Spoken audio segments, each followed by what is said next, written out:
করছে, তাই হয়তো ঘুমের চোখে ভুল করে আবার আগের পাটাই এগিয়ে দিয়েছে। হ্যাঁ গো, তুমি কি ঘুমোলে? কই না তো।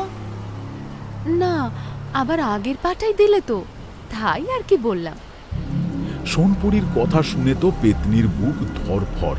প্রচন্ড রাগে পেতনির গা চড়চড়িয়ে উঠল।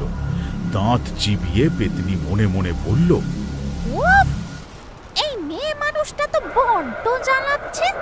ইচ্ছে করছে এক্ষুনি এই মানুষের বেটিটার ঘর মোটকে দি। কি হলো, ওই পাটা দাও। দে বাবা দে, বুঝতে পারছি তুই খুব ক্লান্ত, কিন্তু একটু মালিশ করে দিলে তুইও একটু আরাম পাবি, দেখবি খুব শান্তিতে ঘুমোতে পারবি। এইবার পেতনি গেল আরো রেগে। অমনি সাই করে বিঘাতখানেক হাত বাড়িয়ে নুরুনের মতো নখ বাগিয়ে টিপে ধরল সোনপুরীর গলা।